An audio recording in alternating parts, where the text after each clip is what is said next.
For more on what happened in Uvalde, State Senator Roland Gutierrez represents the town in the Texas Senate. He joins us now. Senator, thanks very much for making the time. I appreciate it. Thank you. Thank you for the opportunity. I want to ask you about some of the politics, but first I just want to offer my condolences about what happened to that community that you represent, and just ask you what you're hearing from people in the community. What are they telling you, just a day after this awful tragedy?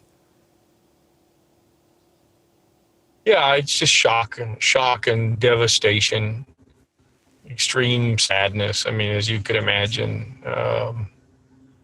I don't know what to think. I don't know. I'm literally speechless. It's just been devastating to me and to people in this community.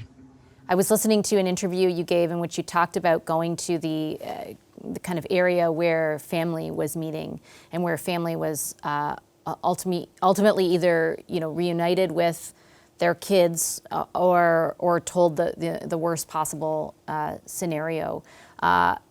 What was that like for you, and what do you take from it?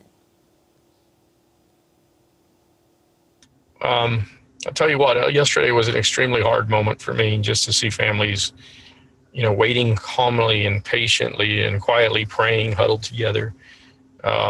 Literally, must have been 50 or 60 people sitting in that room. And it was quite a juxtaposition to see that calmness in the moment that each individual family was told that their child had passed. And you saw horror, and you saw just cries and guttural cries.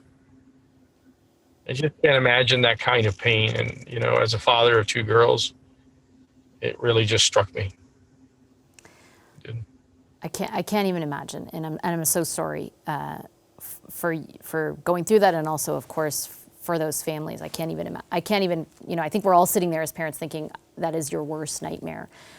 You are as aware as anyone else of sort of the political aspect of all of this. And by that, I mean the calls for change, the calls for some sort of reform when it comes to gun control, and the kind of opposition that those are met with. Can you describe for viewers here in Canada what the situation is like on that issue at the state level in Texas?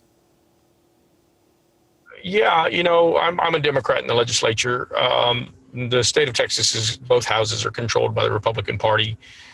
Year after year, instead of seeing legislation to place restrictions on access to these types of militarized weapons, the Republicans have doubled down and made it easier for people to access this type of weaponry, culminating in this last session with an open carry bill that passed, where you can walk around with one of these long guns.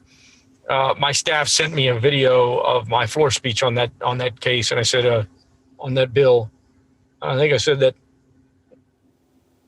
kids will die because of this legislation. Never in my wildest dreams did I think that my floor speech was this foreboding of an event that would happen in my own district. Never did I think. And what do you attribute to the inertia? Like what your colleagues on the other side of the aisle, certainly none of them, I can only imagine, would ever want to see kids shot to death. But is it the lobby? Is it the system itself? Is it like, help us understand, I guess, what is behind, from your perception, the inertia?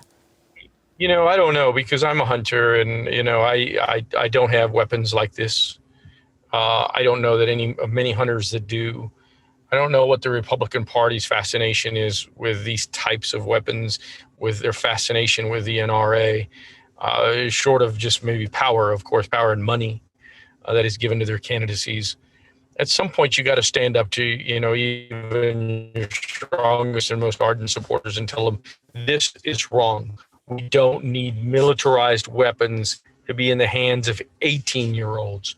We need at least a law that says that there's a red flag here if someone buys two of these types of weapons at a brick and mortar store in an over-the-counter transaction within the same store within 2 days, buys 375 rounds at one time. That should be a significant red flag. There has to be things, and there's common sense gun solutions that we need to start talking about in Texas. This very notion of its mental health, and certainly, yes, this young man was deranged. Absolutely. But if you didn't have access to this type of weaponry, we wouldn't be having this conversation today. And that's the reality. I'm not suggesting taking people's guns away. I'm suggesting having meaningful, common sense restrictions on the accessibility to weapons that are used in a military setting. The red flag laws that you talk about, I was reading today that there are some discussions happening at the federal level between the two sides about the idea of enacting something to that effect at the federal level, though there is some opposition from some Republicans that it should be something that happens at the state level. I gather from your comments it likely wouldn't happen at the state level in Texas. Do you think any kind of federal action on that front would have an impact on your state? It's just so pathetic. It's so pathetic that Republicans at any level play politics on this one issue. People elect me to come up with solutions to problems. This shouldn't be babies being shot, should not be a partisan issue in the United States. And that's what it has become. Fourth graders, 9-year-old babies, beautiful children, passed on yesterday, 19 of them. Parents sent them to school, and they never saw them again. We shouldn't even be having this discussion. We shouldn't. Are you, I guess, I'm just trying to find the words. Are you questioning your own ability to do like the things that your job basically? I mean, you're there to enact legislation that would better protect, for example, kids who are at risk of something like this happening, as insane as that sounds. It doesn't sound like that is an ability that you would have right now. Unfortunately, in the state of Texas, the Republicans have controlled our Congress for over 20 years. And session after session, we file common sense gun solutions, and session after session, they double down and make it easier. I don't know who they're advocating for. I really don't, because even Republican voters say we need to do something. And this whole excuse about mental health, that there's always going to be, that you're never going to stop a crazy person from doing this. You can. You can if that crazy person couldn't buy the damn gun. You can if you had a waiting period of 30 days. You can do something if there was red flag laws.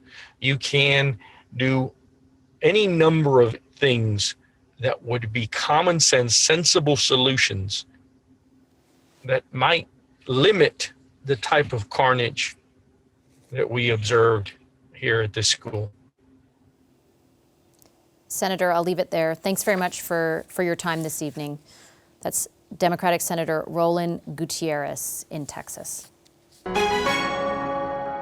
Hi, I'm Vashi Capellos, host of Power in Politics. See more of our show by subscribing to the CBC News channel or click the link for another video.